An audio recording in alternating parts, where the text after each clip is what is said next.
bem, que são os dois estudantes que vão participar aqui com a gente, né, da escrita e futura do capítulo desse livro, que é a Larissa Moraes e Franciel, onde eu já adianto que o trabalho vai ser em transcrever a fala de Érica, a minha eu já escrevi até para facilitar um pouquinho esse processo de transcrição que a gente sabe que demanda muito tempo.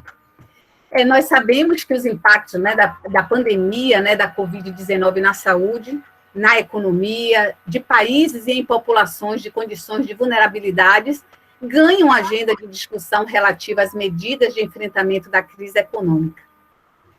Querendo ou não, a pandemia ela tem trazido repercussões graves à saúde e também ao emprego, ao bem-estar das famílias, das pessoas.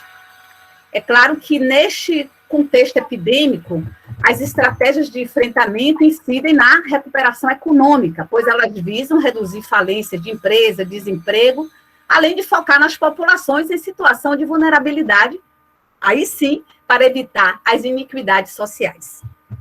A Organização Pan-Americana, a Organização da Cooperação de Desenvolvimento Econômico, ela tem alertado que a Covid tem trazido repercussões graves à saúde, emprego, bem-estar, e nós podemos observar, né, impactos sociais e econômicos que vêm ocorrendo, ou melhor, que estão ocorrendo decorrente às reduções das atividades comerciais que está acontecendo no mundo e, consequentemente, geram queda na renda, aumento do desemprego e ampliação da desigualdade social.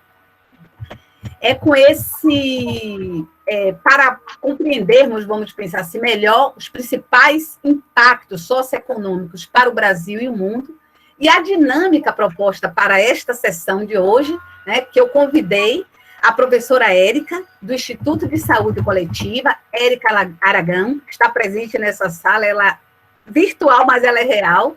Érica é graduada e mestre em Economia, doutorada em Saúde Coletiva, ambos realizados na UFBA, e ela tem um pós-doutorado na Universidade de Sussex, Inglaterra, sob a supervisão da famosa Mariana Mazzucato, que se vocês tiverem curiosidade, vocês vão ver o quanto ela é importante.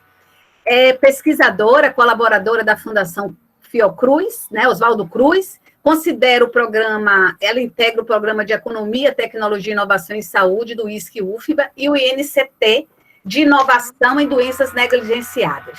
Ela também coordena o eixo de Estudos e Política em Ciência, Tecnologia e Inovação do Observatório de Análise Política, né, em Saúde. Ela foi reeleita recentemente, né, presidente da Associação Brasileira de Economia da Saúde, a ABRES, para o biênio 2021-2022, onde em breve a gente vai estar intensificando, né, a associação de estudantes que desejam e querem estudar um pouquinho mais, trabalhar, se inserir em projetos de pesquisa relacionados à economia da saúde. Nos últimos 10 anos, né, nós tivemos a oportunidade de participar de várias pesquisas na UFBA, algumas coordenadas por ela, exemplo da avaliação de impacto do programa Aqui Tem Mais Farmácia Popular, que contou, inclusive, com a participação de 3 estudantes bolsistas da UFSB no campus Jorge Amado. Era uma pesquisa em colaboração, hoje esses estudantes já estão no curso de medicina, e atualmente estamos juntas no projeto de avaliação e efetividade das policlínicas no estado da Bahia, e eu represento a UFSB nessa colaboração. Além disso, eu acho que é o mais importante, Érica é uma amiga com quem divido também minhas angústias e alegrias, num convívio de confiança mútua. Professora Érica, sinta-se acolhida mais uma vez aqui na UFSB, uma universidade popular, inclusiva, pluriepistêmica. Érica, agora é com você. Gostei aí do pluriepistêmica.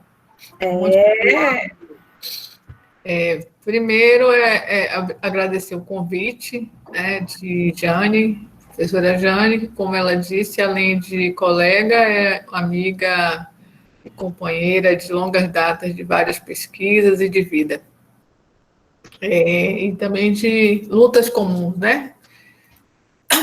Isso que é importante. Para mim é um prazer estar aqui mais uma vez na UFSB, né? A gente tem colaborado sistematicamente, já tive aí presencialmente várias vezes, e agora, mais uma vez, virtualmente. Então, agradecer e começar a discussão. Na verdade, um bate-papo. Eu vou aqui compartilhar o slide com vocês sobre essa discussão como uma forma de nortear, né, e trazer alguns dados, algumas dimensões que são importantes. Mas primeira coisa que eu queria dizer é que, como eu estou na saúde pública, o meu foco, saúde coletiva, né, aqui no Brasil, o meu foco vai ser partindo daí, né? Então, meu lugar de fala vai ser a saúde, apesar de que eu vou trazer outras dimensões, e a professora Jane aí também, ela vai dar conta das dimensões mais macro depois. Então, é só para contextualizar aí o meu lugar de fala. Então, agora eu vou pedir ajuda de vocês, como é que eu faço para compartilhar a minha tela. Você clica no apresentar agora, Érica, e coloca, no caso, ou uma janela ou a tela inteira. Lá embaixo tem um lugar, apresentar agora. Do lado direito... Tá.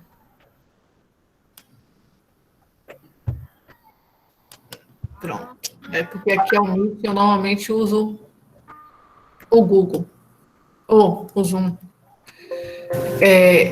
Vocês estão acompanhando aí? Está compartilhado? Sim, Érica, está compartilhado. Bem, então, o tema basicamente é esse que vocês estão trazendo. Infelizmente, a gente está vendo, né? Ontem, por exemplo, nos Estados Unidos foram mais de 3.700 mortes, na Alemanha quase 700 mortes no dia, que a Alemanha enfrentou, né, inicialmente muito bem a pandemia, e no Brasil provavelmente passando de 1.000 mortes, porque o número contabilizado nas últimas 24 horas, né, no caso de ontem, não levou em conta o estado de São Paulo, que deu problema no sistema.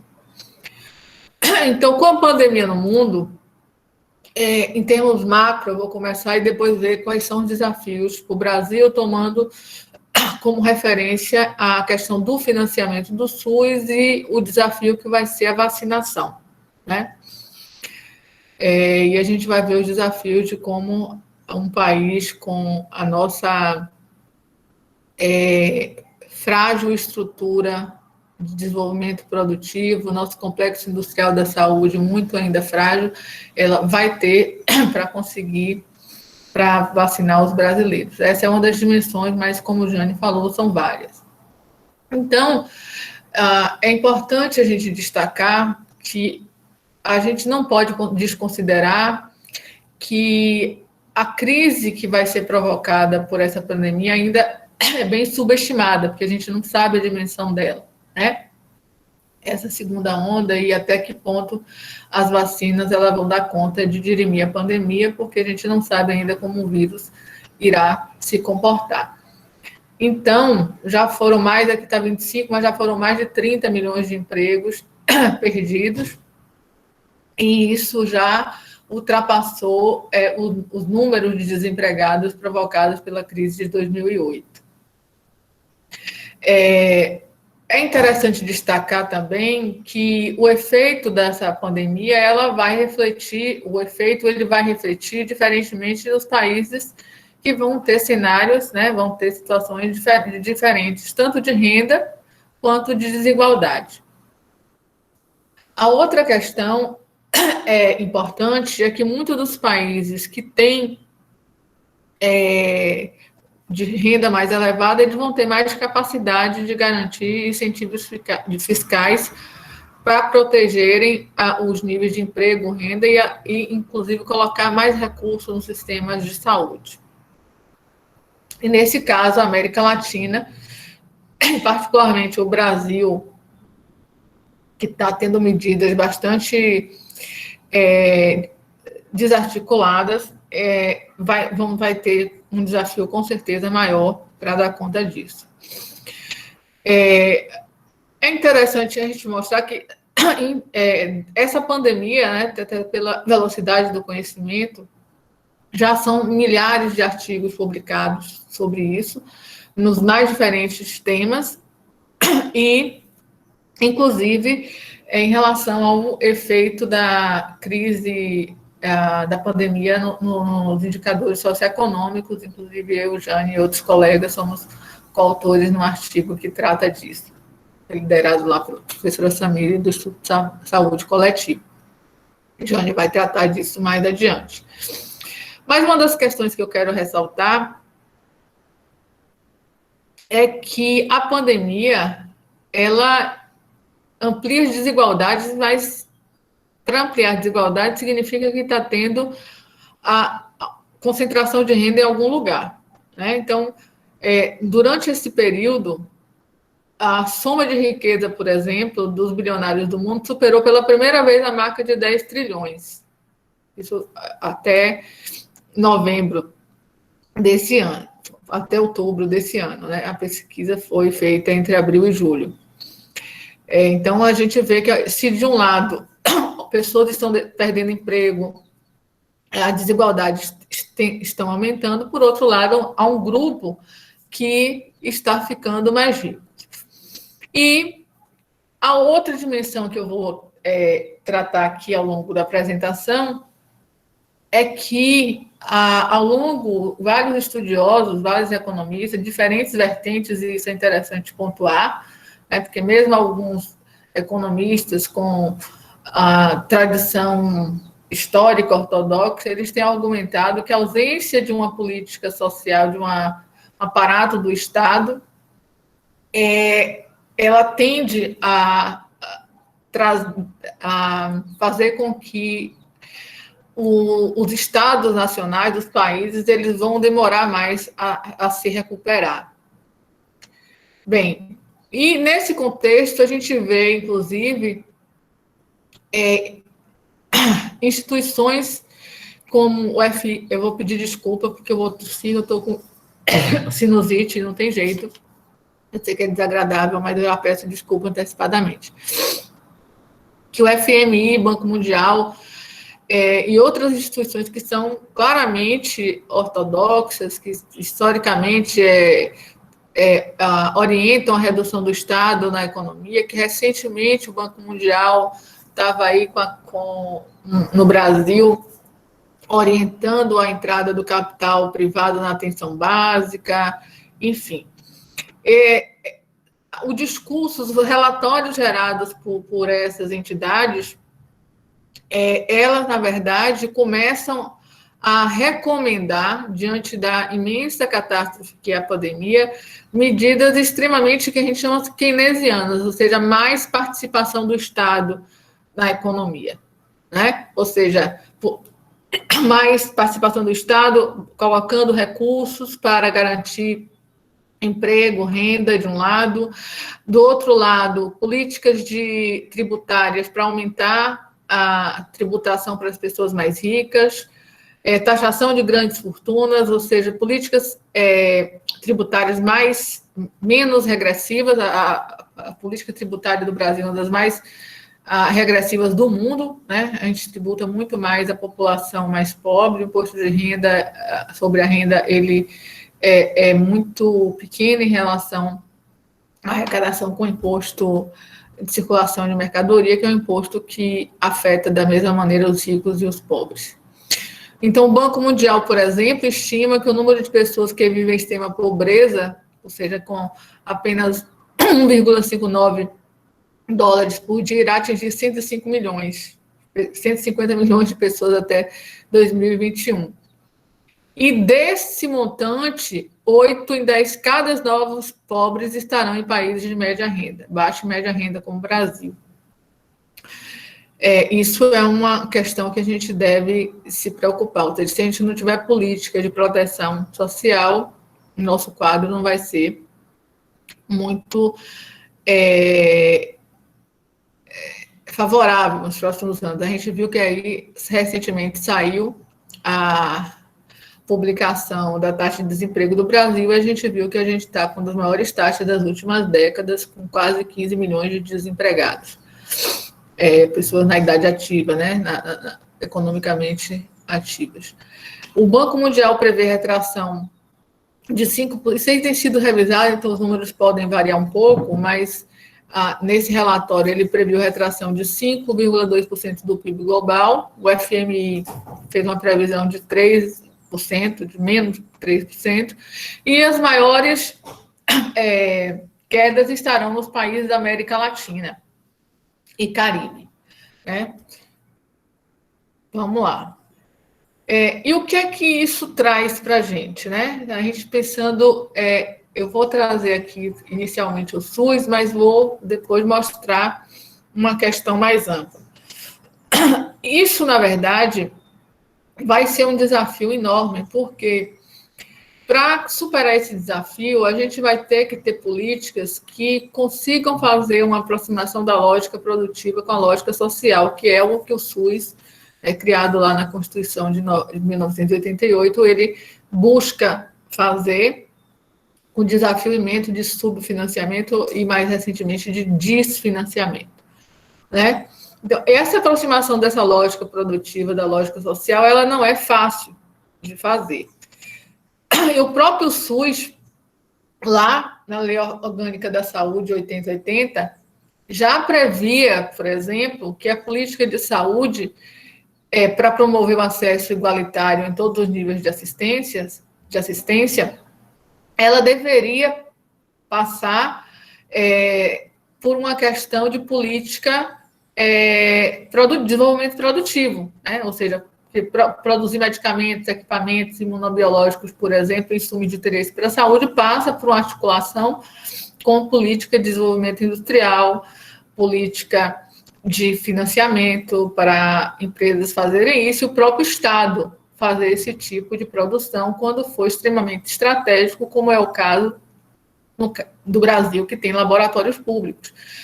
Laboratórios esses que têm hoje 2 contratos importantes com 2 vacinas que estão em fase avançadas, como Biomanguinhos e Farmanguinhos. O primeiro da Fiocruz, Biomanguinhos e Butantan. O primeiro da Fiocruz e o segundo do estado de São Paulo. Só que fazer isso, né, num país onde a gente tem um sistema universal, mas que a gente gasta. O Brasil tem hoje a última estimativa, que é mais recente do que 2015, das contas satélites, mostram que a gente tem 9% do total do gasto em saúde em relação à proporção do PIB, do Produto Interno Bruto, ou seja, tudo que se produz internamente dentro de um país, seja por empresas nacionais ou estrangeiras.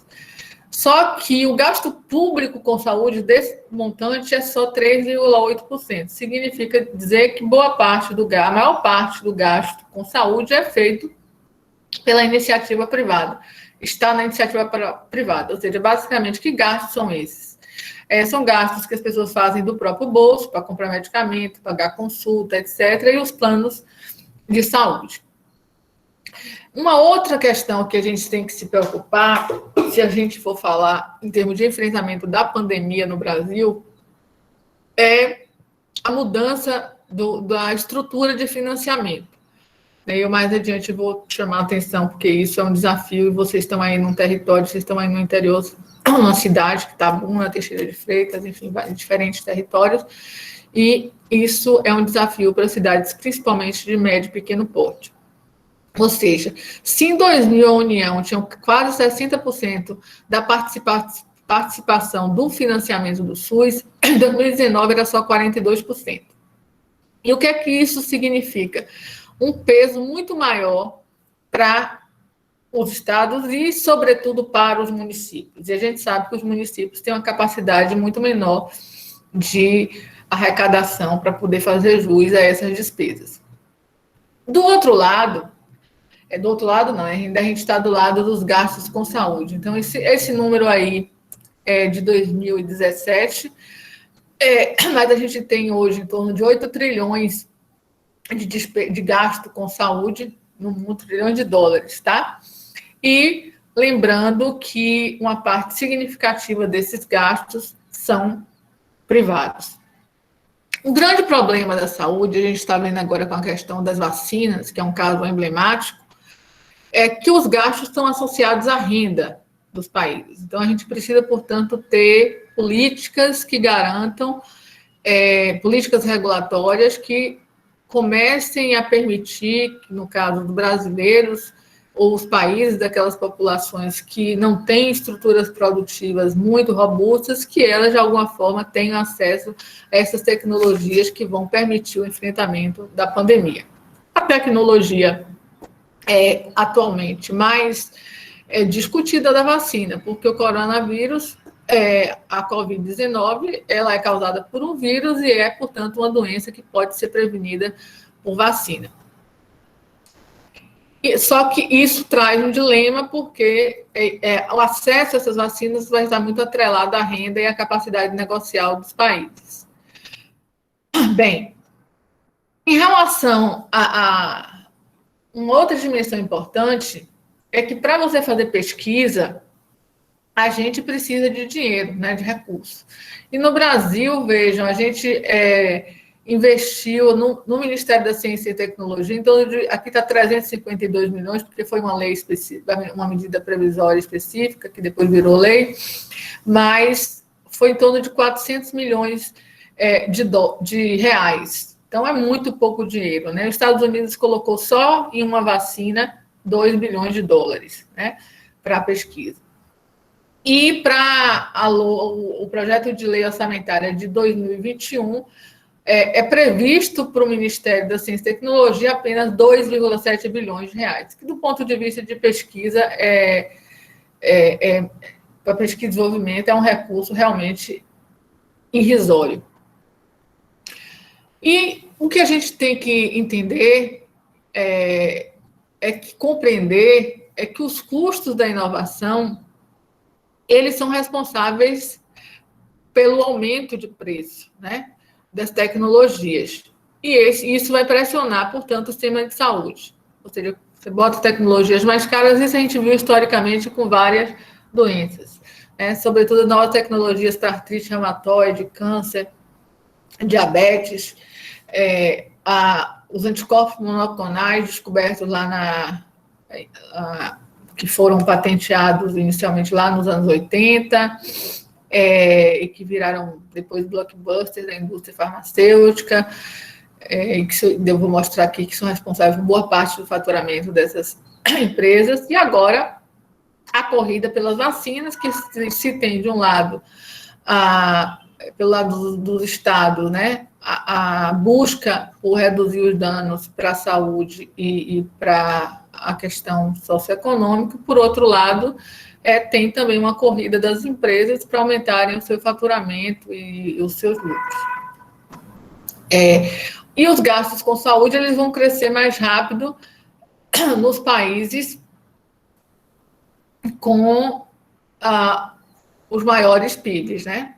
Bem, ambiente capitalista. E aí eu vou falar vacina, mas a gente pode trazer isso para várias outras dimensões. Aquela questão da lógica produtiva com a lógica social, né, que a gente está vendo aí, é um desafio, sobretudo quando a gente não tem uma articulação do governo federal de forma robusta, que historicamente sempre, nesses momentos pandêmicos, ou a gente viu na época da Zika, a crise de dengue, a importância da liderança do governo, do SUS, né, que representa o governo federal para fazer isso.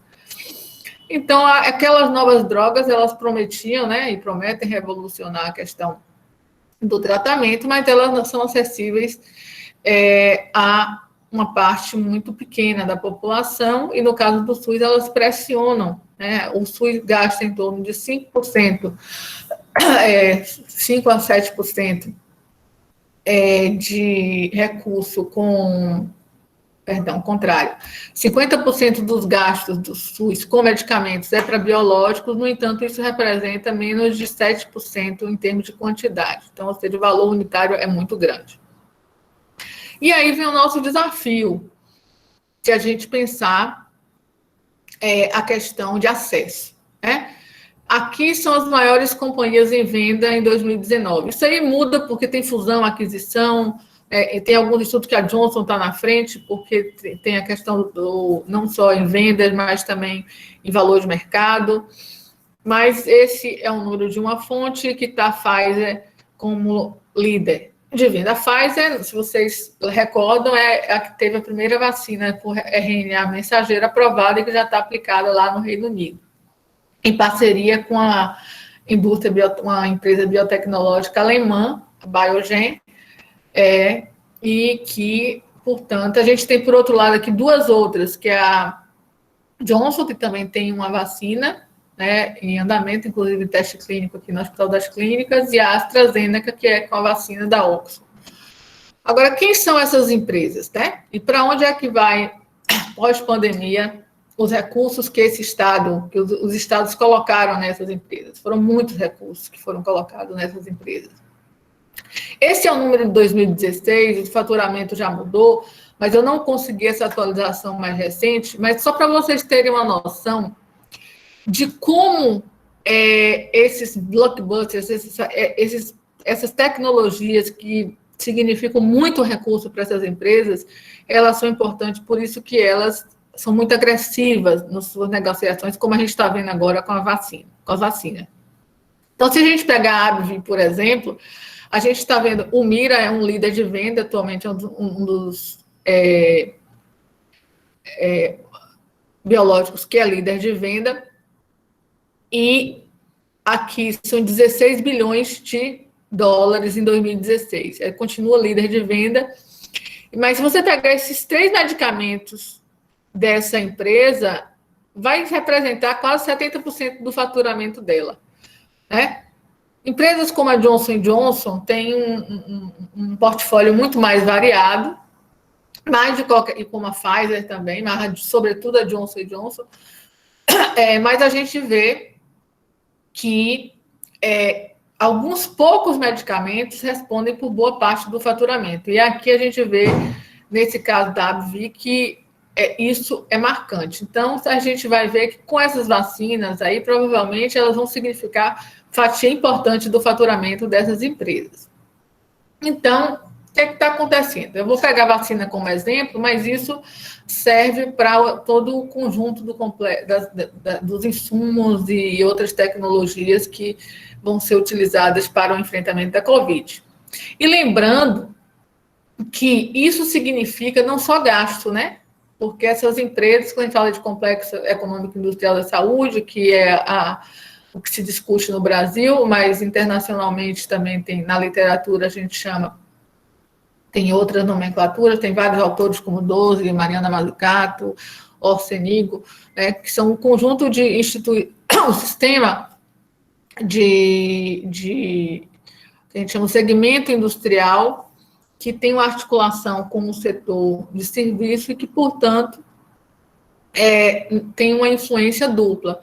Ou seja, a saúde ela pode ser vista tanto quanto geradora de renda, porque gera renda, gera emprego inclusive qualificado, né? Mas ela também é gasto, ou melhor, digo, a gente fala gasto, mas no investimento, porque saúde é direito, e no caso do Brasil é dever do Estado, e é importante que a gente mencione que uma população que tem indicadores de saúde bons, ela tem uma externalidade positiva para a sociedade como um todo. Ou seja, uma pessoa estando bem em saúde, isso é bom para a família dela, isso é bom para a sociedade como um todo. Por isso que saúde é um bem de mérito, é considerado direito na Constituição do Brasil e de outros países. Então, hoje a gente está aqui, né, tentando enfrentar essa pandemia, tendo a vacina como uma grande estratégia, a principal estratégia, talvez, em muitos casos. A gente sabe que não é a única, que vai ter que ser associada a distanciamento, ao uso de máscara, etc., mas que é uma estratégia importante. Então, a gente tem aqui algumas vacinas que estão na fase 3, já em fase de licenciamento. Aqui eu trouxe a Coronavac, que é da Sinovac, que é uma empresa chinesa, a vacina da Pfizer e da BioNTech, que já foi aprovada no Reino Unido, já está sendo utilizada e recentemente aprovada pelo FDA. A Moderna também, que teve aprovação recente do Fast Track. As duas são RNA mensageiros e tem a questão de precisarem de temperatura, no caso da Pfizer de menos 80 graus, e da Moderna em algumas situações de menos 70, menos 80 e menos 20 para manutenção. E a gente tem outras vacinas Tem outras plataformas tecnológicas, né? Que, por exemplo, a da Johnson Johnson também está na fase 3, a vacina de vetorial viral. E a gente tem a vacina da Oxford, que está na fase 3, e que é uma vacina que utiliza a mesma tecnologia da Johnson, que utiliza adenovírus, e a da Sputnik. Então, são plataformas tecnológicas diferentes, mas que vão ter que ser utilizadas várias dessas vacinas combinadas, né? Os países vão ter que adquirir várias dessas vacinas para conseguir uma imunização global. Aí, para a gente ter dimensão de quem é que está no jogo, né? Se a gente olhar, Pfizer, segundo algumas fontes, eu não peguei 2020, né? 2020 parece que a Johnson já fez algumas aquisições e já está na liderança da Pfizer, mas a diferença é muito pouco. O faturamento da Pfizer foi de 50, em 2019, de 50,1 bilhões de dólares, tem mais de quase 90 mil funcionários. A AstraZeneca é uma empresa, vocês lembram que eu mostrei lá, né? Está naquela lista das grandes empresas, das top 10, o top 20, top 20, né? Top 10, as principais, as 10 primeiras e as 20 primeiras. Nesse caso, elas estão nas 10 primeiras. E a gente tem a Sinovac, que é uma empresa relativamente pequena, que produz algumas vacinas com tecnologias tradicionais, e isso é bom, né? Porque são tecnologias que basicamente por exemplo, a vacina da Sinovac.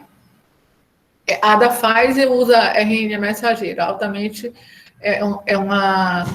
uma inovação radical. Não existe nenhuma tecnologia no mercado nenhuma vacina no mercado com essa tecnologia.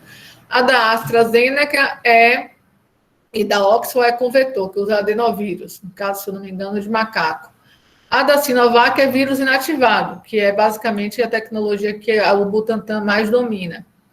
A BioNTech é a que tem a parceira da Pfizer, que, na verdade, a tecnologia de RNA mensageiro veio da BioNTech, que é uma empresa alemã de donos húngaros de origem húngara, na verdade, são alemães já, mas de origem húngara, que fizeram uma parceria com a Pfizer. E a Moderna, que é uma empresa também pequenininha, mas recebeu também bilhões de dólares dos Estados Unidos, bilhões de dólares do governo americano para desenvolver uma vacina, foi recentemente aprovada, em fase de aprovação no FDA, mas também é uma empresa pequena.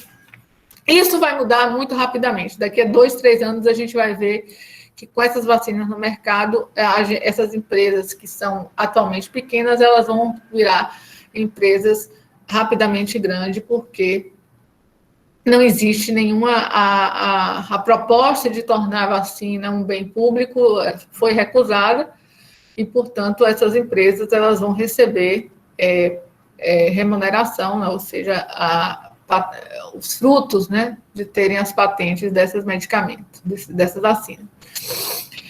E, além disso, para vacinar é preciso mais do que vacina. A gente precisa de insumo. O Brasil, por exemplo, recentemente saiu que a gente estava o setor de plástico estava muito preocupado, porque a gente tem poucas empresas, se não me engano, 3 empresas que produzem seringa no Brasil. A gente vai precisar, se a gente for adquirir as vacinas de RNA mensageiro, de uma nova cadeia de frios, né, que a nossa cadeia de frios nossas vacinas têm cadeias de frios que é uma temperatura muito maior, muito menor no caso, do que as vacinas de RNA mensageiro. Então, a gente teria que ter toda a estrutura logística para levar essas vacinas para o país como um todo. Então, por isso que a gente está na frente pela vida, que foi lançado recentemente, dia 15, às 14 horas, né? Teve um encontro que a gente lançou mais recursos para o SUS e vacina para todos. Agora, a questão é como será isso aqui no Brasil, né? E quais os impactos. E a gente está vendo essa disputa entre o governo federal, por exemplo, e o governo de São Paulo. Vejam, o Butantan é uma instituição histórica que produz, uma das maiores produtoras de vacinas, junto com a Fiocruz, para o Programa Nacional de Imunização, além de produzir os soros antiofídicos, etc. E, no entanto, ela está sendo colocada como uma concorrente, não como uma parceira do Butantan nesse processo, né?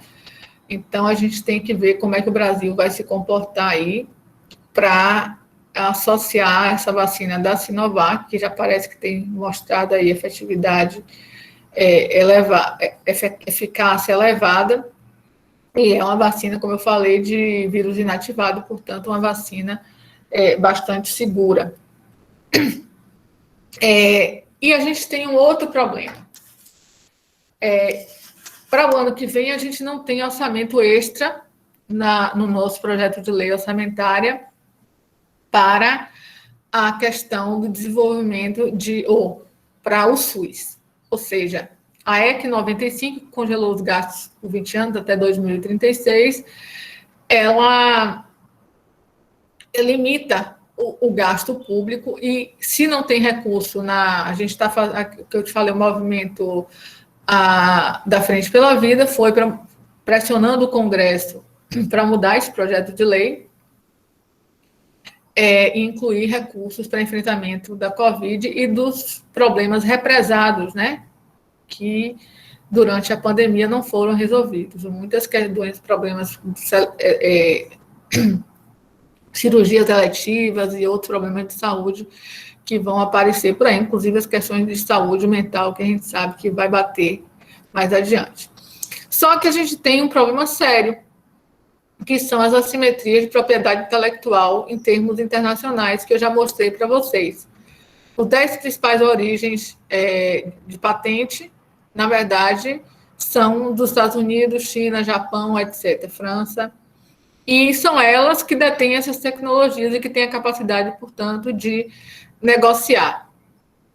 Aqui, a mesma coisa, as primeiras regiões com aplicação de patente, e, por outro lado, a gente tem um país com um déficit na balança comercial de produtos para a saúde, que está já chegando a 15 bilhões de dólares, né? Então, isso é um caso grave, porque a gente fica na dependência externa. Se a gente considerar o valor do dólar, né, que tem flutuado acima de 5, chegado a 6 reais, a gente vê o nosso problema aí, inclusive, para comprar essas tecnologias que estão sendo colocadas. Bem, e nesse sentido, eu só queria destacar que, se eu fosse defender estratégias para o Brasil, eu acho que a gente teria que defender, no caso, para a vacina, que é muito importante a gente destacar nesse momento, o investimento num conjunto amplo de compra de vacinas de todas as empresas, mas a gente tem já parceria de transferência de tecnologia para a vacina da Oxford, a AstraZeneca com a Fiocruz, e a vacina da Sinovac com o Butantan.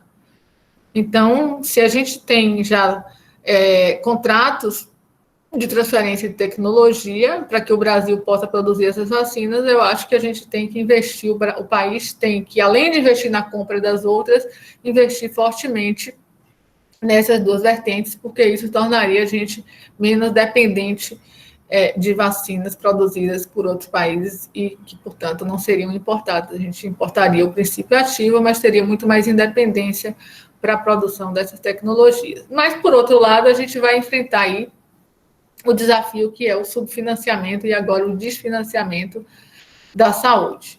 Deixa eu estou subindo em vez de descer. Eu não vou entrar aqui na questão do histórico de gasto, de marco normativo para a questão do financiamento do SUS, mas o só importante aqui falar rapidamente o gasto público com saúde, que eu já tinha mencionado lá, e o que é que vai refletir aqui internamente. Bem, aspecto do subfinanciamento no Brasil, certo? Antes disso, eu queria... Deixa eu ver. Não é possível. Eu não trouxe minha... Aqui. Antes de mostrar isso, eu quero só dizer o seguinte. O Brasil hoje gasta 3,7, quase 3,8 reais dia por pessoa.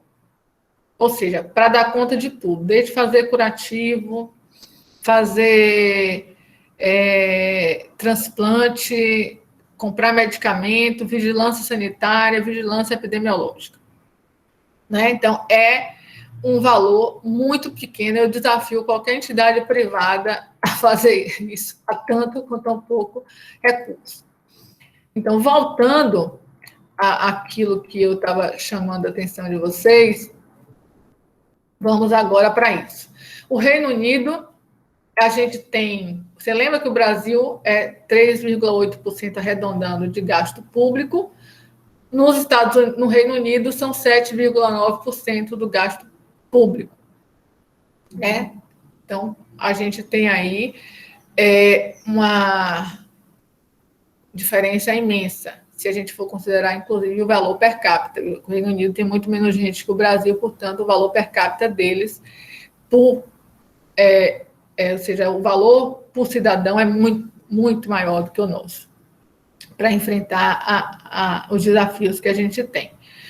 E o outro desafio que a gente tem colocado é que a gente nunca conseguiu, no orçamento da Seguridade Social, os tais dos 30%, né, que era previsto lá na Constituição.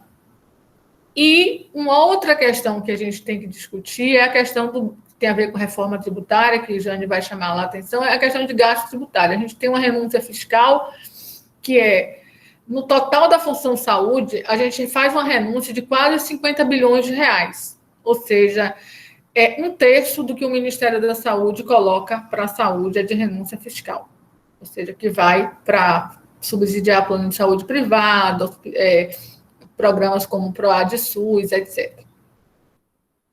E, como eu chamei a atenção, a EC 95, que vai trazer para a gente esse problema aqui.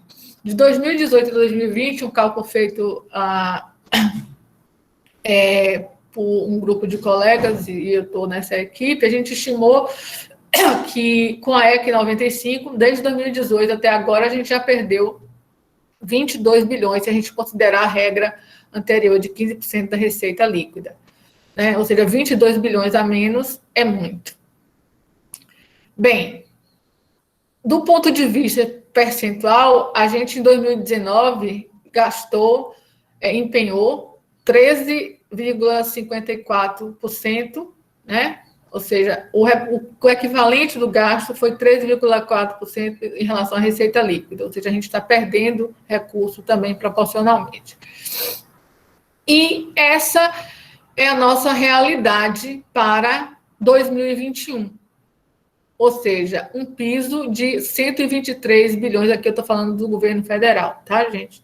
123,8 bilhões de reais para o SUS, sem prever os recursos extraordinários, porque a gente teve o estado de calamidade pública, que vai até 31 de dezembro, foram alocados em torno de 35, 40 bilhões para o SUS, considerando, inclusive, remanejamento para a Covid-19, considerando aí remanejamento interno, 35 bilhões mais alguns bilhões, poucos bilhões de reais de remanejamento interno na própria saúde. E aí, a gente vai ter, portanto, uma perda aqui de 35 bilhões em 2021, considerando esses recursos que foram colocados para enfrentamento da pandemia. Então, se não está no projeto de lei, vai depender de aprovação do Congresso. Significa dizer que vai ter que passar por uma série de negociações, toma lá da cá, que é tudo que a gente não quer. Então, o que é que a gente tem defendido, né? O Conselho Nacional de Saúde, eu faço parte também da Comissão de Orçamento e Financiamento do Conselho Nacional de Saúde, eu sou representante da Abrasco lá, e o que é que a gente defende? Né? Que a gente tenha para 2021 piso emergencial de 168 bilhões, com um reforço, portanto, de 44 bilhões, além do piso, que é o que está lá no projeto de lei orçamentária para 2021. Isso para ter um mínimo de fôlego para enfrentar as consequências da pandemia. E o que é que significa esse dinheiro, gente? É dinheiro para qualificação do profissional, para atenção básica, para aquisição e distribuição de medicamentos, para vacinação, porque a gente vai precisar comprar as vacinas e a gente vai ver que os acordos em relação à aquisição de vacinas, eles são complexos. Tem países como o Canadá, que já tem contratos para aquisição de vacinas para vacinar 4 vezes a população. A Alemanha, 3 vezes. Isso vem mudando, porque eles vão comprando mais vacinas, 3 vezes a população, né? Enquanto o Brasil, a gente não consegue ainda saber exatamente qual é o nosso plano e nem a quantidade de vacina que a gente vai ter disponível. Então, do ponto de vista mais geral, a gente quer...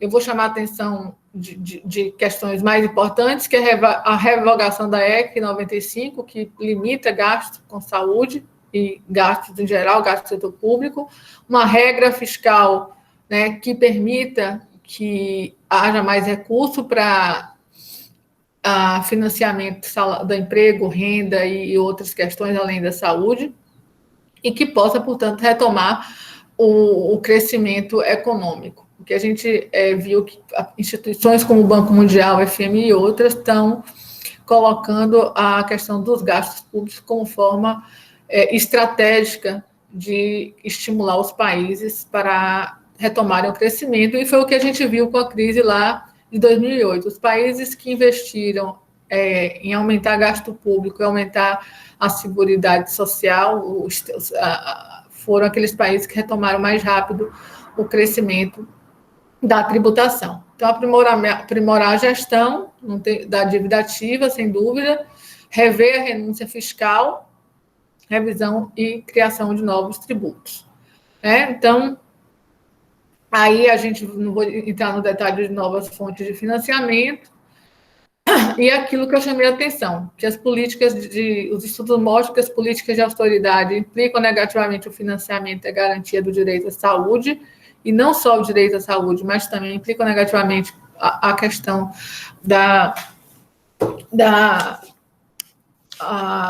das condições de vida da população, né?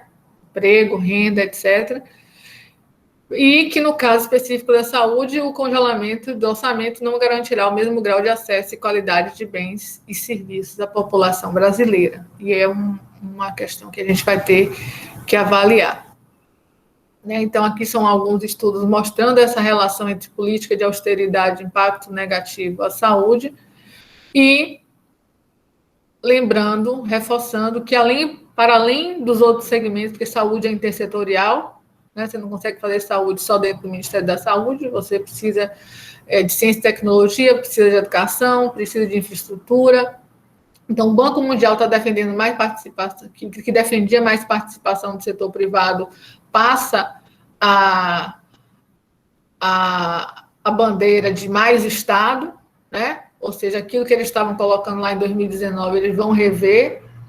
E aí já tem uma série de estudos que a professora Jane vai apresentar, que mostram o impacto como esses países têm enfrentado e o impacto disso. E aí eu gosto sempre de citar a nossa querida Nise, que é necessário se espantar, se indignar, se contagiar. E só assim a gente vai mudar. Afinal de contas, a gente está aí com mais de 180 mil mortos, né, no Brasil, e pela Covid-19, a maior causa de mortalidade agora em 2020, e a gente precisa enfrentar isso, porque também há uma questão que passa não só pela saúde, mas por todas as condições de vida, emprego, renda, de sobrevivência da sociedade, da população brasileira. Então, acho que é isso aí. Eu tenho certeza que Jane vai complementar de forma bastante... Obrigada, Érica. Assistindo aqui você e me lembrando como é difícil, né? Como a gente está. Não digo, mas vamos acreditar nessa citação que você traz, para que a gente enfrente, vamos dizer, com mais coragem, né? O que está por aí. Então, agradeço muito as suas considerações, e o que eu trago aqui, para complementar, para vocês terem ideia do que a gente tem produzido lá no grupo, né? Trabalhando com a questão de desigualdade, onde a gente trabalhou com um artigo, um e-book, eu vou fazer o link com o que Érica trabalhou, uma vez que a explanação dela, querendo ou não, nos remete para a importância de garantir, né, as necessidades básicas da família, dos grupos mais vulneráveis. Eu acredito que, nesse momento, já temos, eu acho que elementos suficientes para refletirmos, né, sobre as consequências dessa pandemia, as quais extrapolam as questões relacionadas à saúde pública, né? Como a Érica apresentou aí, diversas, principalmente com relação a gente pensar aspectos, o quanto as emendas constitucionais, no momento desse de pandemia, você ter os custos com o Sistema Único de Saúde, vamos pensar assim, congelados, e você tem agora uma demanda maior ainda, pressionando, inclusive, a própria sustentabilidade desse sistema. Então, alguns países que subestimaram a doença, né, entre outros os Estados Unidos, e nós estamos no meio dele, né, o Brasil, se viram diante de um colapso do sistema de saúde e a expansão descontrolada da doença, né?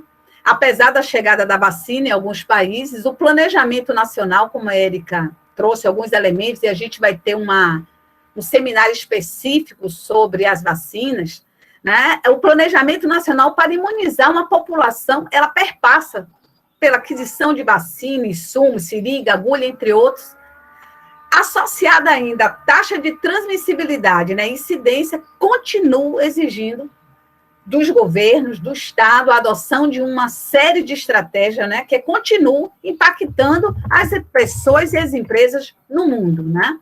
Evidentemente que os problemas econômicos se tornaram mais evidentes, e talvez isso tenha mobilizado os governos na adoção de medidas para conter o avanço do vírus, enfrentar o problema do desemprego, que é em nível de mundo, problemas da moradia, da alimentação das famílias. Os governos precisam reduzir custo de manutenção, né, de emprego no período de queda de receita das empresas e das famílias. Como é que o governo vai atuar?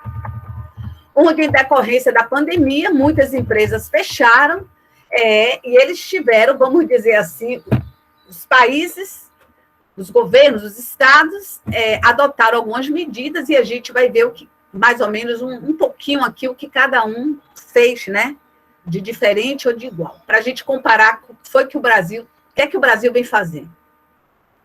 Então, a pandemia, ela se interioriza, né, e escancara as iniquidades sociais, como a Érica trouxe aí na sua fala, e as diferenças econômicas entre as classes. Isso está evidente.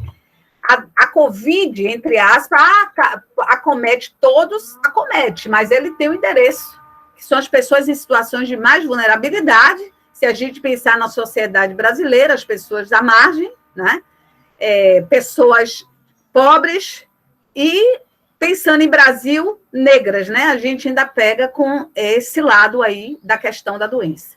Então, ficou evidente que realmente as pessoas em situação de pobreza ou com algum tipo de insegurança financeira são aquelas que estão, por exemplo, na informalidade, que precisam sair de casa para garantir seu sustento, que residem em moradias superlotadas, a gente pensa aí nos subúrbios, né? Nas periferias dos grandes centros, que são elas que estão realmente, essas pessoas, em situação de maior risco por infecção da Covid. Observe que Érica destacou também que a pandemia leva a crises econômicas e isso impacta negativamente nos indicadores de saúde. E estes também podem se aprofundar ou não, a depender das medidas adotadas pelos países para a mitigação, vamos dizer, dos problemas que vão ampliando, aprofundando a crise.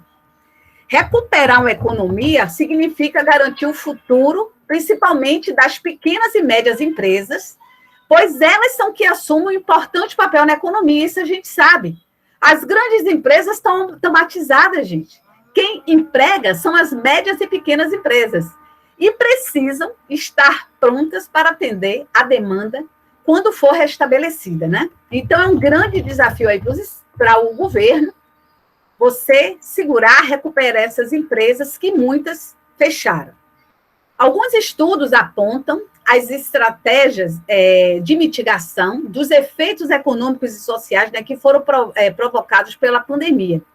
E que o mundo adotou algumas estratégias bem semelhantes, outras diferentes. Então, a gente submeteu um artigo para publicação recentemente, que teve como objetivo analisar, né, as estratégias de mitigação dos efeitos econômicos e sociais provocados pela pandemia.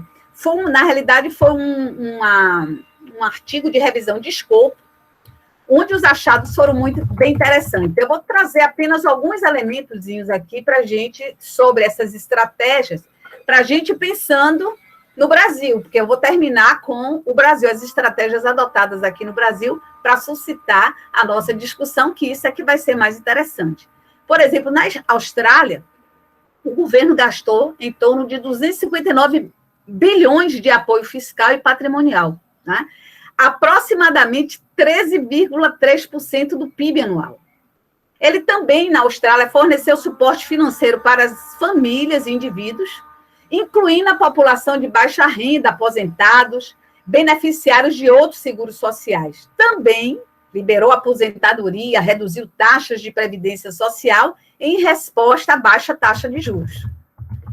Na Alemanha, isso aqui eu estou trazendo, vamos dizer assim, agora vamos pensar aqui no país de ponta, trago aqui a Alemanha, e a política do governo centrou na preservação do emprego, principalmente nas pequenas e médias empresas, em decorrente do que eu comentei com a questão da empregabilidade, né, da mão de obra que essas empresas absorvem no mercado. Então, ela criou, foi o que a Alemanha fez, criou subsídios ao trabalho de curta duração, e extensivo também, quer dizer, subsidiou também o trabalho temporário, determinou o reembolso total das contribuições para a Previdência Social, reduziu a alíquota do imposto de renda, tanto de pessoas físicas como de pessoas jurídicas, diminuiu. Eu não sei se a Érica pode me consertar ou não, que existia a possibilidade para 2020 a nossa alíquota para a pessoa física ampliar. Ao contrário, né? Seria ampliar a nossa alíquota para o pagamento de imposto de renda como pessoa física. Não sei se isso vai se consolidar ou não. Na Tailândia também foram adotadas medidas intervencionistas no mercado de capitais e disponibilidade de crédito a juros baixos para ajudar também as pequenas e médias empresas para a restabilização, né, do mercado de títulos corporativos. Observe que você trabalhar com empresas de pequeno e médio porte, você está pensando na empregabilidade. A primeira ação, eu não queria falar do Brasil agora, mas isso aí a gente até pode discutir também, mas no Brasil, o primeiro a ser socorrido foi o banco, né? O sistema bancário. As pequenas e médias empresas vieram depois, as famílias vieram depois. O socorro que veio em primeira mão foi aos bancos, e eu quero que a Érica fique atenta para ver se eu estou com a leitura correta dessa diferença. Se a gente olhar também, aqui no nosso artigo, a gente conseguiu identificar nas revisões, né, que na Nova Zelândia, ela também disponibilizou, né, suporte financeiro para os desempregados e empregados com salários reduzidos ou receitas insuficientes para pagamento da despesa emergencial. Imagine, vamos dar um exemplo aqui das pessoas que trabalhavam na aeronáutica. Vamos pensar aqui nas empresas de avião como a TAM. Vou pegar um exemplo aqui para ficar claro.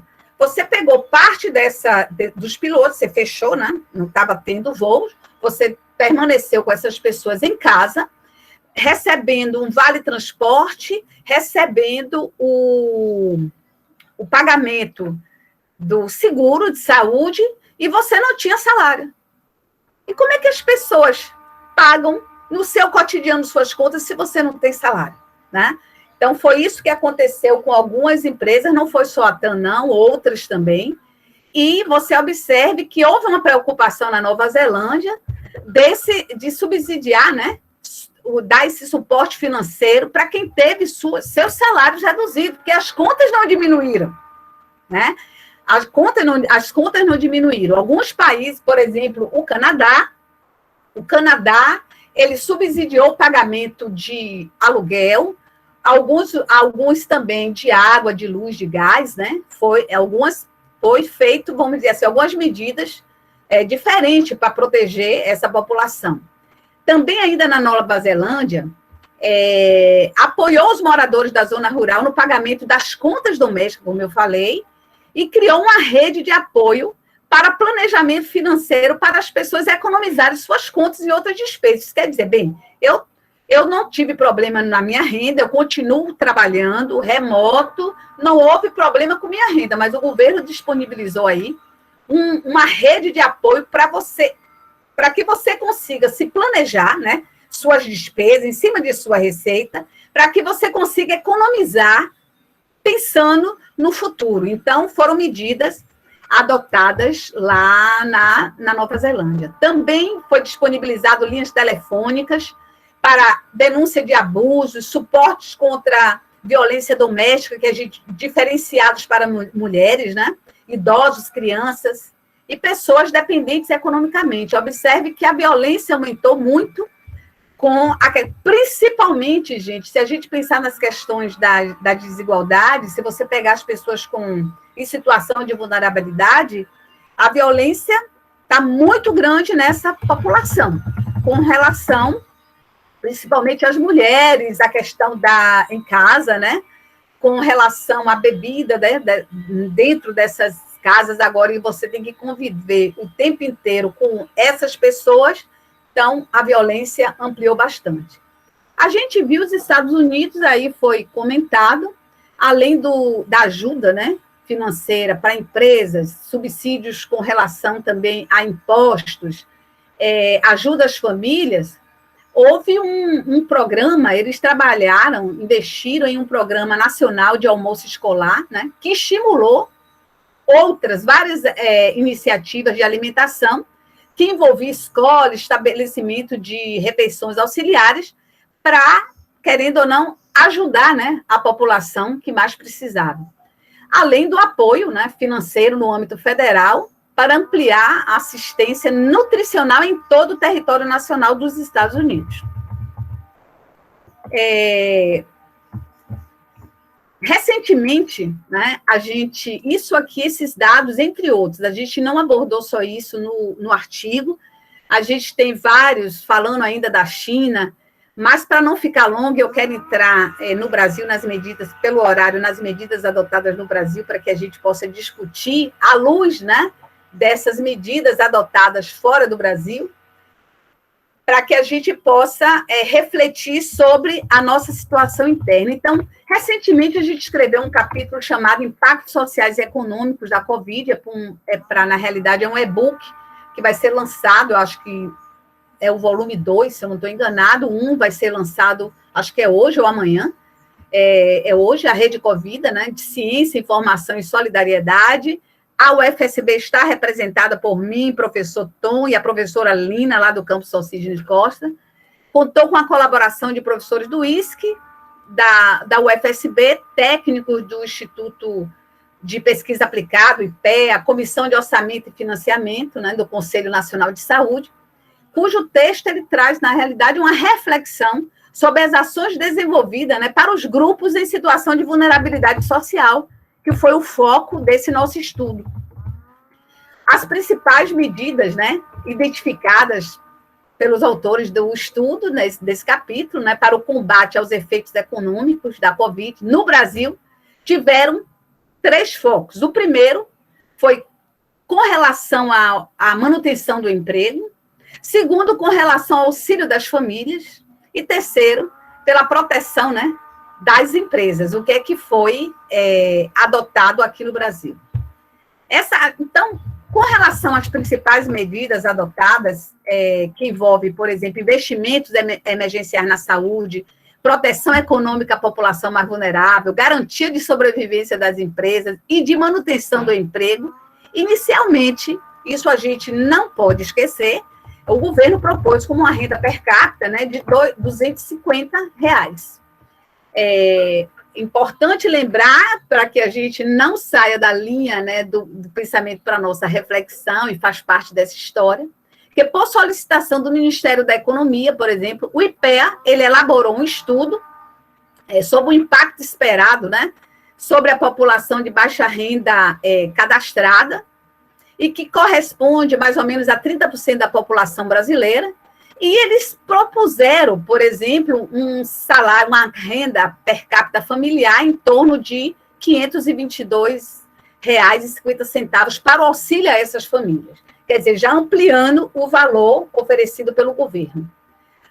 Aí a nossa sorte, o Congresso Nacional, e nessas horas eu acho que os partidos de esquerda tiveram vamos dizer assim, um protagonismo muito grande e conseguiu ampliar, né, esse benefício para R$600, sendo para as famílias, né, monoparentais de Bolsa Família, de cadastro único, receberam R$1.200, né? Além de outras medidas, né, de proteção, como antecipação do 13º salário para aposentados e pensionistas do INSS, e também houve o pagamento de um abono salarial. Bem, as estratégias criadas pelo governo, elas objetivaram, na realidade, minimizar justamente os impactos do emprego na renda, né? E como via dessa, vamos pensar assim, de consequência na economia, foi uma tentativa de garantir a manutenção e emprego que traz dentro do seu âmbito aspectos que são positivos e também que são negativos. Quando a gente fala da medida provisória, a 936, que teve por objetivo preservar, né, os vínculos trabalhistas formais e garantir a renda dos trabalhadores, quando se analisa aquele que receber até 3 salários mínimos, a reposição pode ser até de 70%, em relação, por exemplo, a uma jornada, a redução da sua jornada. Então, querendo ou não, esse corte, né, vamos dizer assim, da carga horária e de forma proporcional ao trabalho, tem um lado positivo, mas ele traz impactos com relação às despesas que você tem no seu cotidiano, né, que as famílias têm, que não diminuíram, e você, querendo ou não, precisava de, vamos dizer assim, de um amparo, né, do Estado. Em julho, né, de 2020, essa medida foi convertida aí na Lei 14.020, que, da mesma maneira, pode também trazer prejuízo de renda de muitos trabalhadores. Ela, na realidade, a gente pega, deixa eu pensar aqui na medida, se a gente trouxer a medida, a MP, a 97, que aborda sobre o teletrabalho, isso envolve, inclusive, o trabalho dos professores, vamos pensar assim.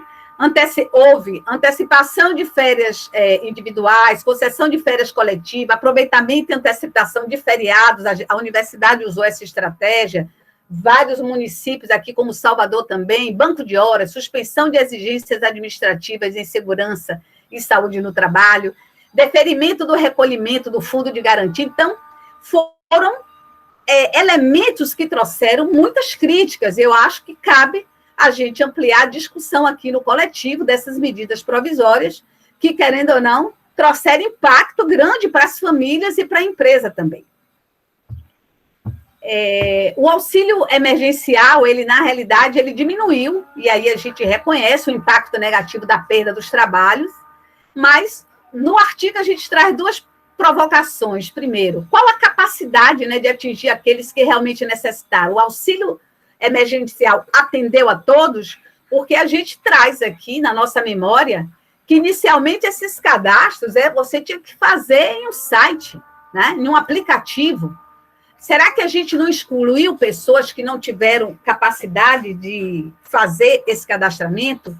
E a gente traz aqui para a discussão também, que é importante, a gente já não tinha um cadastro das pessoas, pelo menos de boa parte da população brasileira, que já fazia jus, né, ao Bolsa Família, porque não se aproveitou já essa base de dados para poder agilizar o processo? As pessoas ficaram em ato de 2, 3 meses, né, sem receber sua renda. Isso poderia trazer, vamos dizer assim, o colapso, né, a questão da sobrevivência das pessoas, da família. Bem, então, para reduzir, vamos pensar assim, o impacto sentido nas famílias durante a pandemia, especialmente pela redução da renda, as medidas governamentais para a proteção das famílias foram medidas previdenciárias fiscais e tributárias, financiamento imobiliário, isso também aconteceu em outros países, consumo de energia elétrica. Também a medida, como eu já falei, a 933, que suspendeu pelo prazo de 60 dias, aliás, eu não comentei, o ajuste anual do preço dos medicamentos para o ano 2020, e também o decreto 10.035 de abril, que trabalhou com a questão zerou as alíquotas de IOF sobre as operações de crédito, independentemente de sua finalidade. Essa ampliação do prazo para pagamento de crédito consignado, né? Crédito consignado são esses empréstimos que as pessoas condicionam ao pagamento do seu salário, né? Já descontado em folha. Incidiram também pela ampliação dos prazos para pagamento desses créditos e a redução de taxa de juros. A entrega da declaração do imposto de renda também foi prorrogada por 60 dias, então algumas medidas foram adotadas aqui no Brasil. Outra foi também a medida provisória, a 936, que traz, aí foi a que eu acabei de falar, a questão do Programa Emergencial e Manutenção do Emprego e Renda. A Lei 13.982, que estabelece regras para a concessão de benefícios e prestação continuada, ou previdenciária, auxílio emergencial às famílias com renda comprometida. A Caixa Econômica Federal também, isso ainda já em abril, né, anunciou uma pausa de 90 dias para pagamento das prestações do crédito, reduziu o valor, né, mensal por igual período para clientes, e ainda houve negociações para quem estava adquirindo, né, novos imóveis. A medida que isentou, no caso, alguns consumidores, né, beneficiários da tarifa social da energia elétrica, foi a medida provisória 950, que, querendo ou não, você minimizou também o impacto, vamos dizer assim, das famílias, e a antecipação do salário mínimo mensal por até 3 meses, condicionada à apresentação de atestado médico, o cumprimento do período de carência do benefício, né, de suspensão da necessidade de prova de vida para os aposentados. Você imagine no período de pandemia, você está indo com esses idosos para provar, e presencialmente provar vida, né? Então, ele fez essa suspensão por 120 dias, e entre outros benefícios ligados, né, à Previdência Social, para tentar minimizar, vamos dizer, a questão da renda das famílias. Eu acho e acreditamos que retomar a economia é um desafio que precisa ser superado no mundo, né? Aí cabe a pergunta, qual o caminho a seguir? Érica trouxe na sua abordagem, e ela comentou que a saúde gera renda. A dicotomia que saúde é para um lado e economia é para o outro, não é assim, ao contrário, elas são até bem dependentes. A economia gera saúde, e com saúde eu estou aqui apta para o trabalho. Mas a saúde, na economia, a empregabilidade é alta, e Érica trouxe aqui a questão da mão de obra qualificada. Então, geralmente, a renda do profissional da saúde, ela é uma renda mais alta que comparada com outros, vamos pensar assim, com outros profissionais. E se a gente fizer um levantamento de quantos são esses trabalhadores de saúde, né? Vamos pensar aqui em nível de Brasil, a gente verifica o quanto a saúde na economia ela é fundamental. Outro ponto que eu gostaria de trazer aqui, então, que a gente reflita aqui na nossa discussão, né? Se apenas, vamos pensar aqui, se o volume de recursos a serem alocados nas diferentes iniciativas, né? Quanto tempo que esses estímulos fiscais e monetários devem ser implementados, para que a gente discuta até quando. Quer dizer, agora em dezembro já tem condição de você finalizar extinguir, né, essa ajuda que as famílias estão recebendo.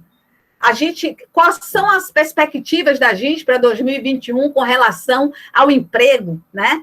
com relação à sobrevivência dessas famílias, que movimento é que a sociedade precisa fazer, como a Érica abordou, um movimento que começou ontem, né? Ontem de ontem, não foi ontem de ontem, com relação ao SUS, com relação à vacina, com relação a um movimento que a gente garanta a nossa sobrevivência, o nosso bem-estar social. Então, o que é que precisa aí para garantir para 2021, para que a gente consiga, né, criar, fortalecer essas estratégias, aprender com as estratégias adotadas em outros países, que busquem... Desculpa, gente. Que busquem incentivar a retomada dos investimentos e do crescimento econômico baseado, orientado, né, pela inclusão do bem-estar social. É isso, são 11h26, é um pouquinho aqui do que suscita para a gente discutir. 2021 está chegando e quais são as nossas perspectivas, que caminhos a gente pode seguir com essas estratégias adotadas que foram divulgadas, né, no mundo inteiro, as medidas que a gente adotou e aquelas que a gente precisa ampliar ou retroceder, a exemplo do que a Érica traz da EC 95, que é inadmissível você ter o congelamento de um sistema de saúde universal, né, onde a gente vai passar, não sabe ainda as sequelas, as consequências dessas pessoas que estão adoecendo, e pelo andar, né, dos dados compartilhados aqui, que Érica compartilhou com relação aos nossos 180 mil, né, óbitos, a gente vai entrar aí, eu acredito, janeiro e fevereiro com os nossos 200. Então, que caminho, que estratégia para que a gente possa recuperar o poder de compra, né, das famílias? Como é que a gente pode garantir, vamos dizer, medidas por essas já adotadas, para garantir que as empresas consigam ampliar, gerar novos empregos, numa forma nova de lidar com esse processo de trabalho, e na saúde a gente vê, com relação ao próprio cuidado, como entrou aí as tecnologias, né? Não só nas salas de aula, como a gente está aqui agora, mas como também no cuidado da saúde, e como é que a gente vai lidar com esse processo para 2021. Eu convido a Érica, convido os estudantes, para que a gente possa estar dialogando diante do problema que está instalado no mundo, das medidas adotadas internamente no Brasil, o que é que a gente ainda precisa avançar para que a gente diminua as iniquidades, né, que ao longo deste ano a gente vivenciou aqui no Brasil. Vamos lá? Hoje você está começando a chamar. Eu tenho aqui no chat... Ô, Jane, eu acho que era bom a gente abrir para os alunos, né? É isso, já tem aqui pergunta no chat. Anderson Gonçalves. Anderson, você quer ler sua questão?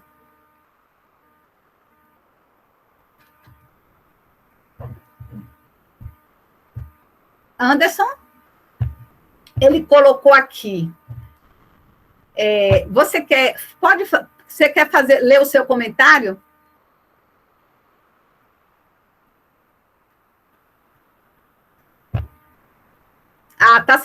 Anderson, ok. Anderson traz o seguinte: com esse déficit, foi o dado que você apresentou, Érica, é possível perceber que a atenção básica é quem mais sofre. Falta de insumos profissionais, incentivos. De maneira mais específica, é importante citar que falta profissionais para vacinar. E infraestrutura nas unidades para armazenamento das vacinas. Eu queria pedir aos estudantes que quem pudesse fazer a pergunta pelo microfone, né, para ficar mais interativo, para a gente não ficar, eu e Érica aqui, nós duas aqui sozinhas, abandonadas. Foi Anderson que perguntou? Anderson. Olha, a questão da EC 95, junto com a Lei de Responsabilidade Fiscal, elas limitam, né, o aumento de gasto de um lado e a contratação de pessoal de outro. Então, vai tanto a infraestrutura quanto a questão de infraestrutura física e humana. Agora, o Brasil tem em torno de 50 mil salas de vacinas, quando está em plena campanha de vacinação, são milhares de vacinadores, né? Então, é óbvio que no médio prazo isso vai acontecer, né, por conta da própria reforma administrativa, que não prevê novas contratações, uma série de coisas, a própria EC 95, mas hoje, se a gente conseguir resolver a questão dos insumos, seringas, etc., e acordos que permitam a questão de vacina, eu acho que acredito que o Programa Nacional de Imunização, ele tem capacidade para conseguir atender o conjunto da população brasileira. É óbvio que no médio e longo prazo, tanto a reforma administrativa, a lei, a EC 95, lei de responsabilidade fiscal, isso vai esvaziar o sistema público. Mas hoje a gente teria capacidade. Para vocês verem como uma pandemia, né, afetou o mundo e colocou em risco muitos empregos, né? Em risco não, acabaram.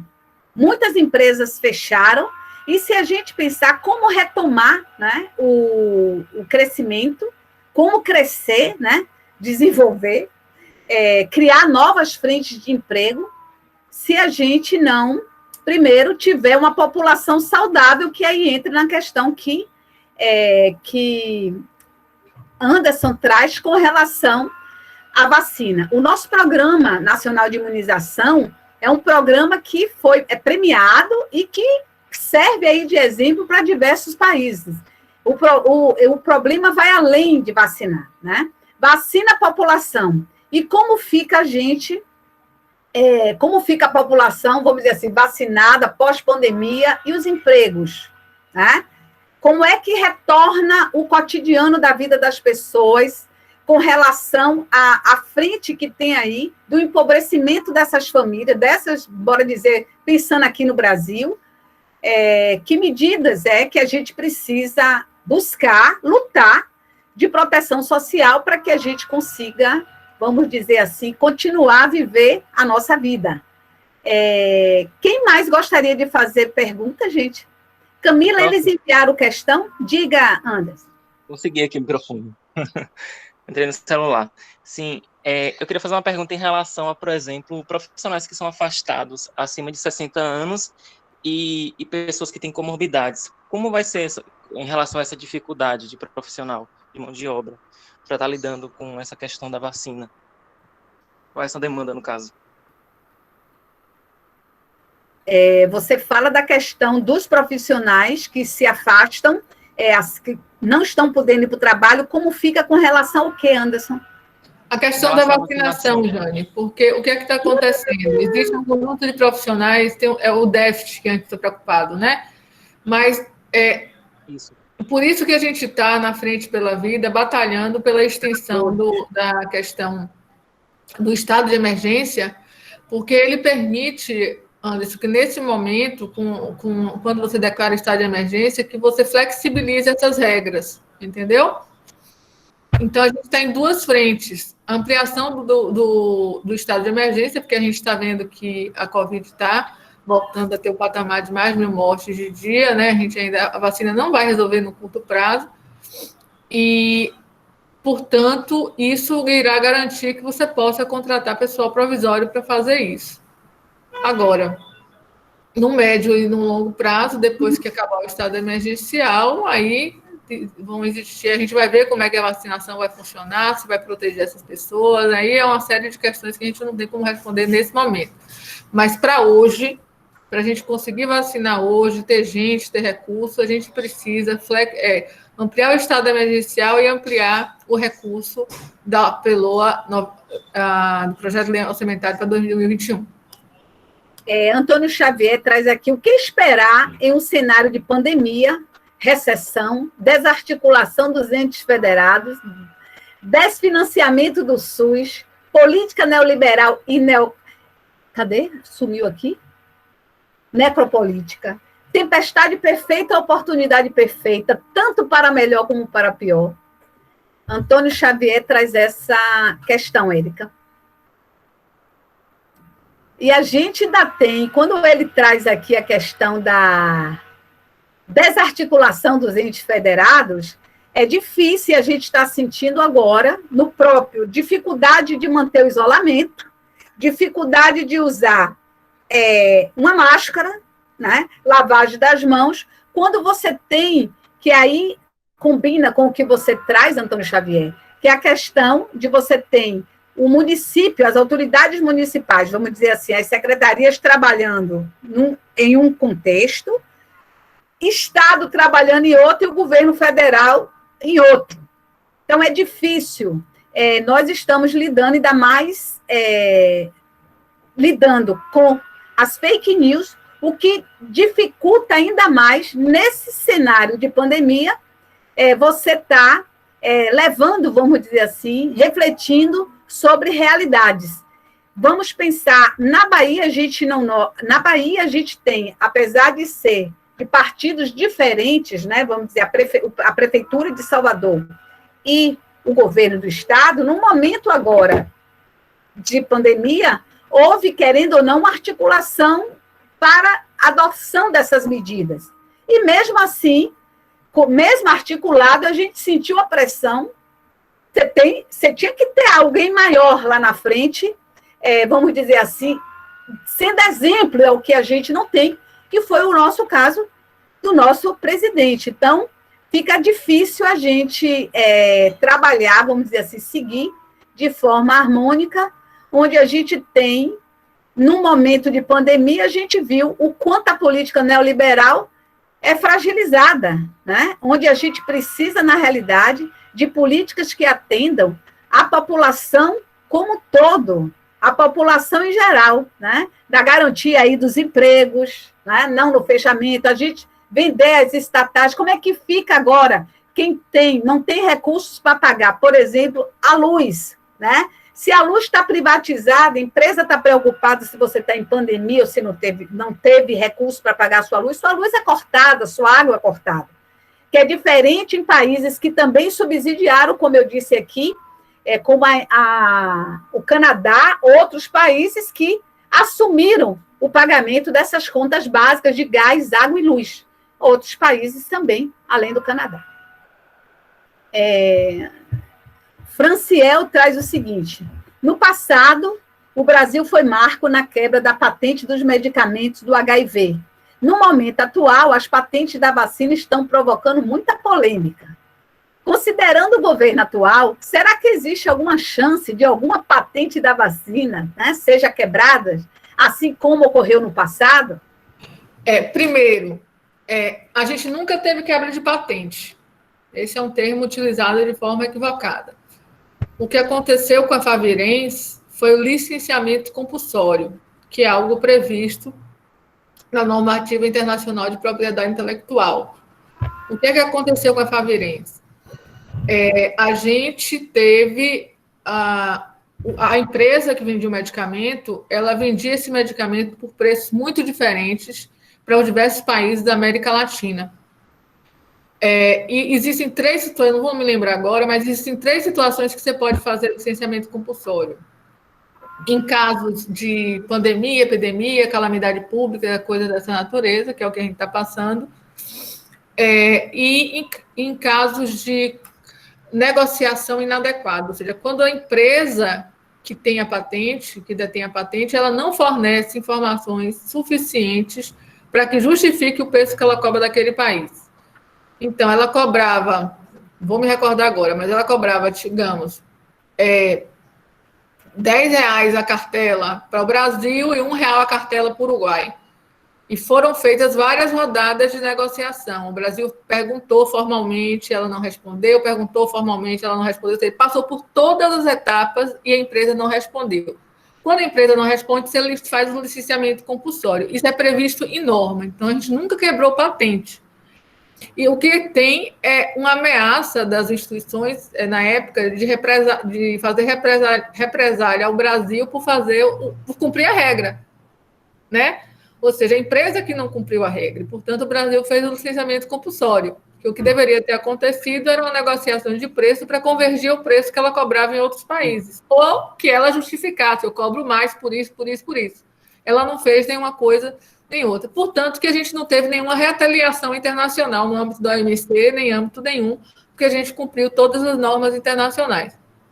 Especificamente, quando a gente fala hoje, existe, não sei se você acompanhou, mas teve um movimento internacional liderado pela, agora não vou me recordar se foi liderado pela França, liderado por um conjunto de países, para que essas vacinas fossem consideradas bem público, pelo menos durante um período emergencial. Isso não foi aceito no âmbito dos países, né, mais ricos, sobretudo dos Estados Unidos, e, portanto, esses países, eles não existe previsão, apesar de vários recursos públicos terem sido investidos para boa parte do risco não foi assumido pelas empresas, foi assumido pelo Estado, que botou bilhões e bilhões, Alemanha, Estados Unidos, Inglaterra, botou bilhões e bilhões de reais, de dólares, milhões e milhões de dólares nessas empresas, e é o que Mariana Mazzucato já vem dizendo há muito tempo, que o Estado investe e na hora da apropriação vai ser, claro, vai ter um benefício, que você vai ter a vacina, mas, por outro lado, na hora do lucro, a lucratividade vai para os donos das ações dessas companhias. Né? Essas companhias são companhias de capital aberto e, portanto, é a quem eles devem retorno, né? Que são os acionistas. Então, hoje, na conjuntura que está, se não houver maior pressão, eu duvido que haja um acordo, né? Aí seria um acordo para abrir mão de patente durante X tempo, ou até para compartilhar com o Estado o ganho relacionado à parte do que se arrecada desse recurso para investimento em compra de patente, que é o que alguns economistas, como Mariana Mazzucato, recomendam, que parte desse recurso investido pelo Estado, parte do ganho de empresas que tiveram investimentos estatais sejam revertidas em novos ou investimentos ou em compra de novos insumos. Então, na verdade, não existe nenhum movimento nesse sentido de tornar a vacina um bem público. Excelente, Érica. Quem nos dera. Professora, a senhora sendo economista, olha, pode ser para mim ou para você. A senhora acredita que a população até o final de 2021 seja toda imunizada? Então, eu vou responder dando um exemplo do Canadá. Érica falou que o Canadá já adquiriu 4 doses por habitantes, e realmente já adquiriu, e já saiu no domingo, foi veiculado nas mídias, né, lá no Canadá, que o Canadá o governo espera, até final de 2021, imunizar toda a população canadense. Lá, a vacina vai ser obrigatória e quem vai aplicar a vacina é o Exército. Já foi veiculado. Aí eu vou perguntar, Érica, se eu respondi pensando lá no Canadá. Minha resposta, não. Eu afirmei o que vai acontecer no Canadá. E aqui no Brasil, Érica? Você acha que até final de 2021... Olha, eu não vou responder porque eu não sou especialista no assunto, mas já existe um monte a OMS já falou que fomos do conjunto dos países, né? Que na maioria dos países não vai acontecer vacinação total até o final de 2022, né? Por quê? Porque nem todos os países, apenas um conjunto de 10 a 15 países que estão em situação semelhante ou próxima do Canadá. Isso. São pouquíssimos. Né? 5 estão em situação de terem doses para vacinar, asseguradas para vacinar o total da população. E outros já com negociações à frente. Então, países como o Brasil, como a América Latina, não estão longe de chegar a esse tipo dessa quantidade de insumo per capita, ou seja, a quantidade de dose para vacinar a população. Então, eu não acredito que até 2022 a população brasileira esteja totalmente vacinada. Agora, eu acho que os grupos prioritários, que aí essa é a discussão que está hoje, né? Quem seriam esses grupos, como fazer, qual a estratégia, que é outra questão. Justamente, Érica. E lembrando, gente, que isso tem a ver com aquilo que eu falei, com a simetria de renda, com a simetria de produção, com a simetria portanto, se é de renda, de poder de compra e de capacidade negocial. O Brasil poderia estar numa situação muito melhor, porque a gente tem laboratórios públicos, a gente tem uma série de vantagens, né? A gente tem o maior programa nacional de imunização do mundo, mas, infelizmente, a gente não teve a articulação central para estar numa situação mais confortável.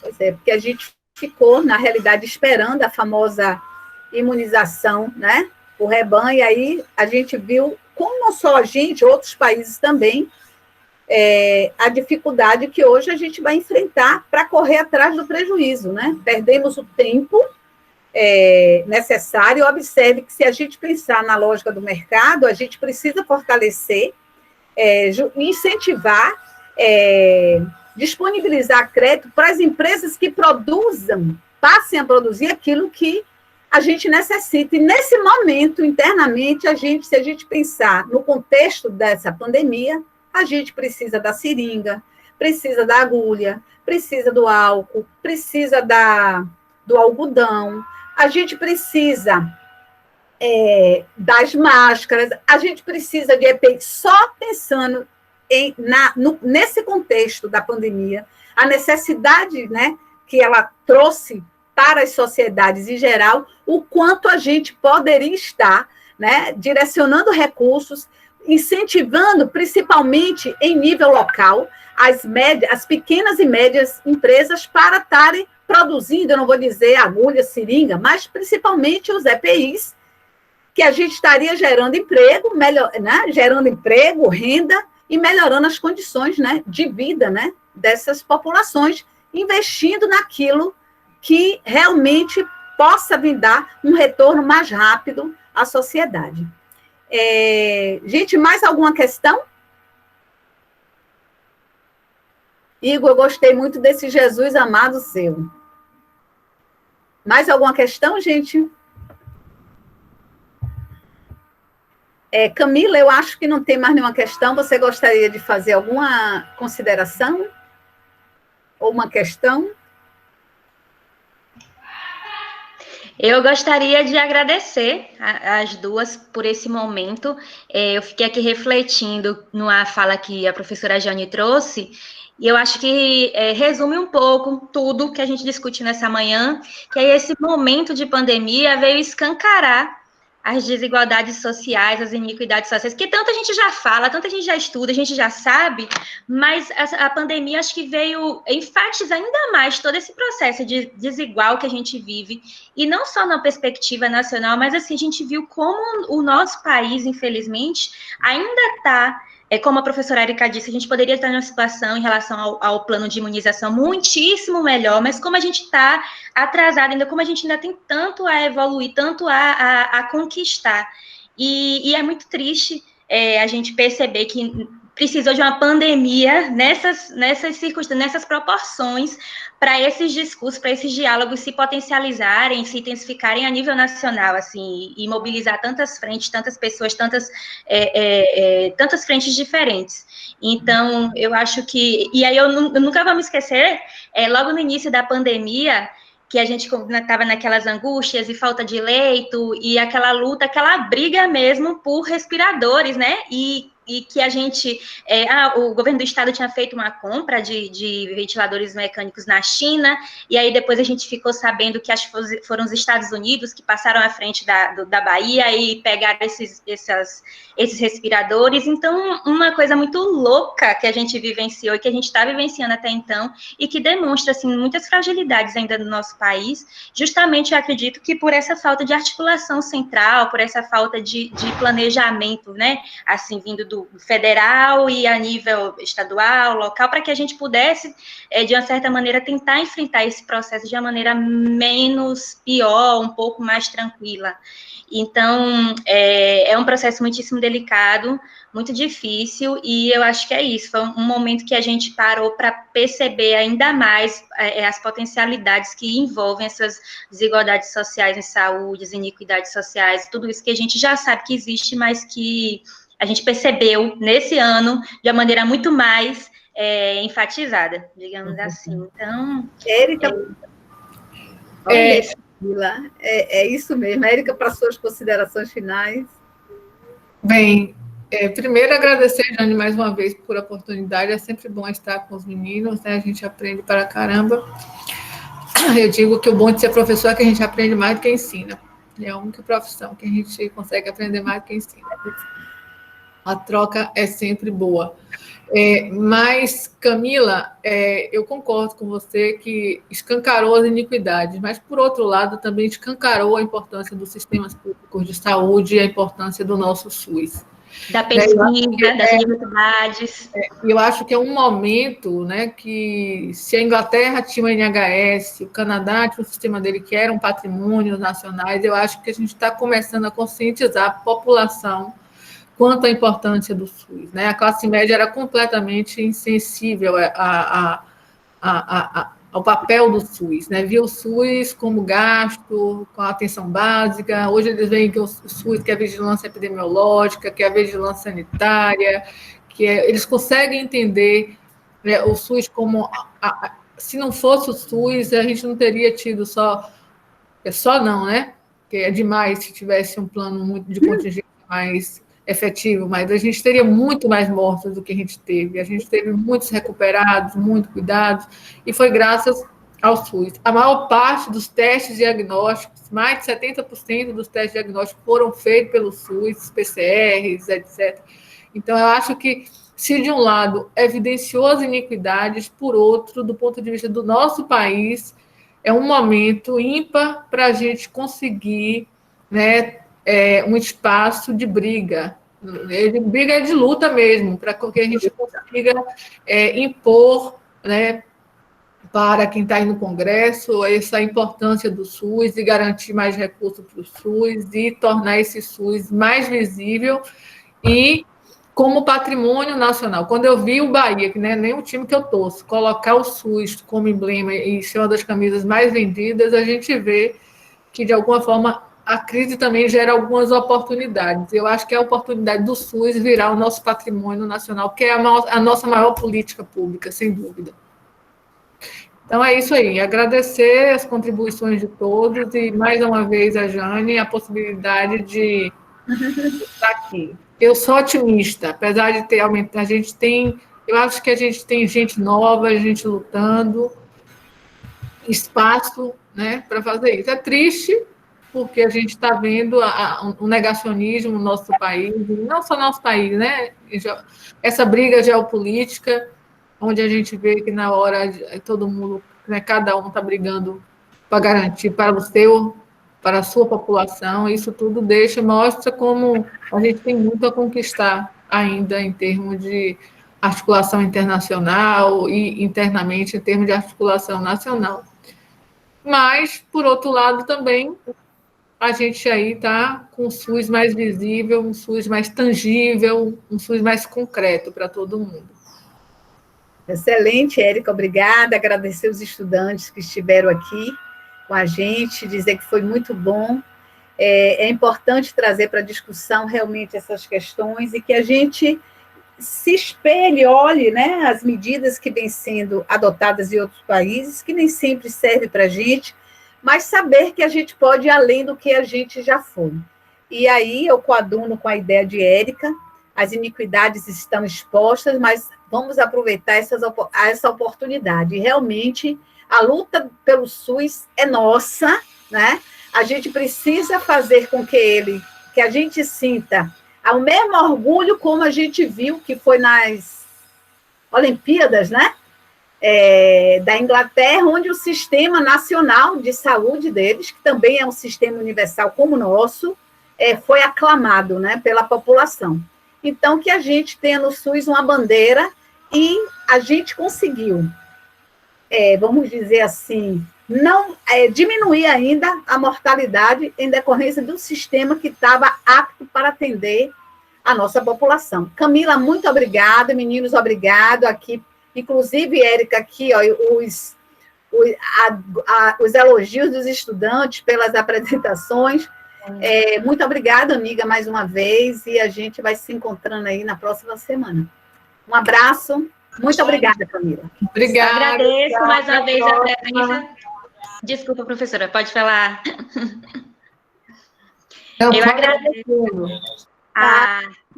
Agradeço também a participação de todos e todas. O pessoal da turma, lembrar que a gente tem encontro amanhã, viu? Nosso último encontro antes do recesso, no mesmo horário, a partir das 10 horas, com a professora Paula. A gente vai falar um pouquinho sobre as fake news e os impactos das fake news nesse momento de pandemia por Covid-19. Então, encontro vocês amanhã, nesse mesmo link.